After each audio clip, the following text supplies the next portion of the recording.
નમસ્કાર નમસ્કાર નમસ્કાર વાલા વાલા વિદ્યાર્થી મિત્રો. તો મિત્રો આપ સર્વે મિત્રોનું સહૃદય હાર્દિક સ્વાગત છે આપણી યુટ્યુબ ચેનલ એવી ગુરુ જ્ઞાન શાળાની અંદર.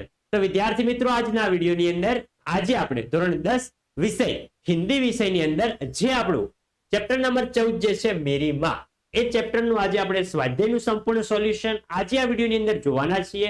અને જો તમે વિડીયો ઉપર નવા હોય, ફર્સ્ટ વાર આ વિડીયો જોતા હોય તો ચેનલને અચૂકથી સબસ્ક્રાઇબ કરી દેજો અને આ વિડીયોને પણ લાઈક કરી દેજો, કારણ કે અમારી ચેનલ તમને આગળ ને આગળ બોર્ડની એક્ઝામ સુધી ખૂબ જ ફાયદાકારક રહેવાની છે. જોઈએ પહેલો કે निम्नलिखित प्रश्नों के उत्तर एक एक वाक्य में लिखिए. એમાં ફર્સ્ટ છે कि बिस्मिल की माताजी का सबसे बड़ा आदेश क्या था? तो बिस्मिल की माताजी का सबसे बड़ा आदेश था कि किसी की प्राण हानि ना हो. બીજો છે कि बिस्मिल की एकमात्र इच्छा क्या थी? तो એની અંદર આવશે बिस्मिल की एकमात्र इच्छा थी कि श्रद्धापूर्वक माता के चरणों की सेवा करके अपना जीवन सफल बनाए. આગળ વધીએ. આગળ છે આપણો ત્રીજો પ્રશ્ન कि बिस्मिल ने वकालत नामे में हस्ताक्षर क्यों नहीं किए थे? तो वकालत नामे पर पिता के झूठे हस्ताक्षर करने थे और ये धर्म के विरुद्ध था, इसीलिए उन्होंने हस्ताक्षर नहीं किए थे, यानी कि अपनी साइन नहीं की थी. चौथा છે बिस्मिल की माताजी के विचार पहले की अपेक्षा अधिक उदार कब हो गए थे? अंदर શું આવશે कि जब बिस्मिल ने आर्य समाज में प्रवेश किया तब बिस्मिल की माताजी के विचार पहले की अपेक्षा से अधिक उदार हो गए थे. આગળ વધીએ. આગળ છે બીજો કે નિમ્નલિખિત પ્રશ્નો કે 2-3 વાક્ય में उत्तर લખવાના છે અને આ પ્રશ્નો તમને પરીક્ષાની અંદર 2 માર્ક્સની અંદર પૂછાય છે.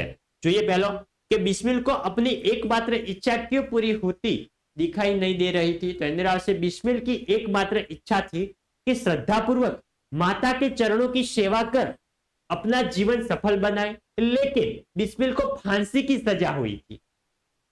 फांसी की सजा सुनाई और वे जेल में चले गए थे. इस तरह बिस्मिल को अपनी एकमात्र इच्छा पूरी होती दिखाई नहीं दे रही थी. અને વિદ્યાર્થી મિત્રો જો તમે ધોરણ 10 ની અંદર છો, બોર્ડની પરીક્ષા આપવાના છો, તો મિત્રો અમારી ચેનલ સાથે અત્યારથી જ તમે જોડાયેલા રહેજો, કારણ કે તમારી પરીક્ષાનો હવે થોડો ટાઈમ રહ્યો છે. હવે થોડાક ટાઈમની અંદર અમારી ચેનલ ઉપર દરેકે દરેક ચેપ્ટરનું વન શોટ રિવિઝન, આઈએમપી પ્રશ્નો, IMP most IMP model paper બધું જ તમને જોવા મળી જશે. તો અચૂકથી તે જોવાનું ભૂલતા નહીં અને તમારા મિત્રો સુધી પણ આ ચેનલને શેર કરજો, જેથી કરીને તેમને પણ બોર્ડની પરીક્ષાની અંદર લાભ થઈ શકે. અને અમારા વોટ્સઅપ ગ્રુપની લિંક વિડીયોના ડિસ્ક્રિપ્શન બોક્સમાં આપેલી છે, તો ત્યાં જઈને તમે મિત્રો અમારી વોટ્સઅપ ગ્રુપ સાથે જોડાઈ શકો છો. तो जो ये बीजो प्रश्न कि अंतिम समय के लिए बिस्मिल अपनी मां से क्या वर मांगते हैं, એટલે કે क्या वचन मांगते हैं? तो अंतिम समय के लिए बिस्मिल अपनी मां से यह वर मांगते हैं कि अंतिम समय में उनका हृदय किसी प्रकार से विचलित ना हो पाए और वे मां के चरण कमलों के प्रणाम कर परमात्मा का स्मरण करते हुए शरीर का त्याग कर सके. तीजो જોઈએ गुरु गोविंद सिंह की पत्नी ने अपने पुत्रों के बलिदान पर मिठाई क्यों बांटी थी? अपने पुत्रों की लड़ाई में मृत्यु हो गई थी तो भी उसकी मां ने गांव में मिठाई बांटी थी, ऐसा क्यों? तो આપણે જોઈએ तो गुरु गोविंद सिंह जी के पुत्रों ने धर्म की रक्षा करते हुए अपने प्राण त्याग दिए थे. उनके 2 पुत्रों थे, दोनों ही पुत्रों ने धर्म की रक्षा करते हुए अपने प्राण त्याग दिए थे. गुरु गोविंद सिंह जी की पत्नी को जब यह बात पता चली तो वे बहुत प्रसन्न हुई और उनको अपने पुत्र पर क्या हुआ? गर्व हुआ. और अपने पुत्रों के बलिदान पर गुरु गोविंद सिंह की पत्नी ने पूरे गांव में क्या बांटी थी? मिठाई बांटी थी. नेक्स्ट આગળ વધીએ. હવે આપણે આગળ જઈએ. चौथो कि बिस्मिल की मां ने शिक्षा प्राप्त करने के लिए क्या क्या प्रयत्न किए? तो बिस्मिल के जन्म के 5-7 साल बाद बिस्मिल की मां ने हिंदी पढ़ना शुरू किया.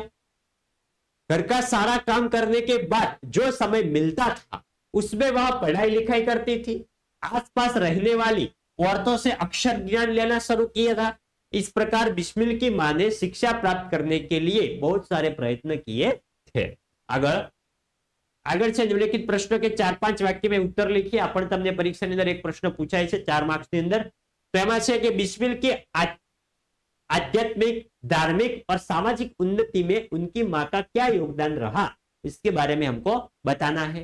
तो बिस्मिल की आध्यात्मिक, धार्मिक और असामाजिक उन्नति में उनकी मां का बहुत बड़ा हाथ था, योगदान था. जीवन की हर अच्छी बुरी परिस्थिति में उनकी माँ ने पूरी तरह से उनको सहयोग किया था।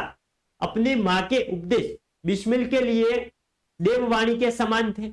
अपनी माँ के कारण ही उन्होंने सेवा समिति में कार्य करने की प्रेरणा मिली थी। उनको लखनऊ कांग्रेस में शामिल होने के लिए भी उनकी माँ ने ही खर्च दिया था, कभी प्यार से तो कभी हल्की डांट से भी। माँ की मीठी डांट तो हमें अच्छी लगती है।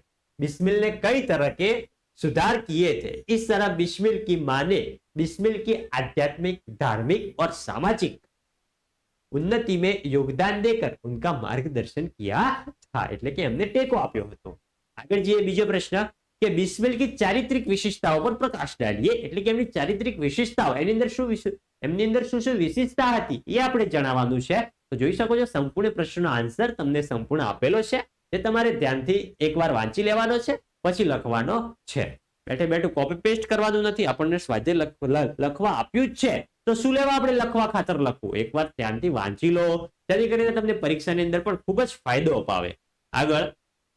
આગળ છે ત્રીજો कि आपको बिस्मिल की माता के किन गुणों ने सबसे अधिक प्रभावित किया और क्यों किया। तो જોઈ શકો છો એ પ્રશ્નનો પણ આન્સર તમને સંપૂર્ણ આપેલો છે, જે તમે વિડિયો સ્ટોપ કરીને સંપૂર્ણ વાંચી લેવાનો છે અને પછી લખવાનો છે। આગળ વધીએ। આગળ છે નિમ્નલિખિત શબ્દों के विरुद्धार्थी शब्द लिखिए। એમાં પહેલો છે વિરોધ। વિરોધનો વિરુદ્ધાર્થી શું થશે? આપણે કોઈનો વિરોધ કરવો તો એનો વિરુદ્ધાર્થી શું થાય? તો આપણે કોઈને સમર્થન આપવું, તો અહીંયા વિરોધનો શું થઈ જશે? સમર્થન। પછી છે ખર્ચ, તો શું થશે? ખર્ચ થશે બચાવ। આગળ વધીએ। આગળ છે આરંભ, તો આરંભ ही अंत है, તો આરંભ તો શું થશે? અંત। પછી છે ઉત્સાહ, તો થશે નિરુત્સાહ। પાંચમો છે સદવ્યવહાર, તો થશે દુર્વ્યવહાર। આગળ જઈએ। ઉત્તર, જો પ્રશ્ન હોય તો એનો ઉત્તર હોવાનો છે, ને જો ઉત્તર હોય તો પ્રશ્ન હોવાનો છે, તો ઉત્તર શું થશે? પ્રશ્ન। આગળ છે નિમ્નલિખિત શબ્દો કે પ્રાયવાચી શબ્દ। હવે આપણે એના જેવો જ એનો સગો ભાઈ ગોતવાનો છે। તો જોઈએ માં, તો માના તો મિત્રો આપણે જેટલા નામ આપીએ એટલા ઓછા છે। માં તો થશે માતા, મમતા, માવડી, એવા આપણે શબ્દ ઉપયોગ કરી શકીએ, પણ અહીંયા હિન્દીની અંદર આવશે માતા। આગળ સંકટ તો થશે મુસીબત, સત્ય તો થશે સચ, ઋણ તો શું થશે? કર્જ। ઋણ તો મિત્રો ધન ના થાય, તમે ધોરણ 10 ના છો, યાદ રાખજો। ઋણ તો શું થશે? કર્જ। આગળ परमात्मा तो થશે ईश्वर। આગળ છે अर्थ की दृष्टि से वाक्य के प्रकार बताइए। तो मैं बड़े उत्साह के साथ सेवा समिति में सहयोग देता था। एकदम सिंपल वाक्य છે, मैं बड़े उत्साह के साथ सेवा समिति में सहयोग देता था। एकदम सिंपल છે, તો શું આવશે?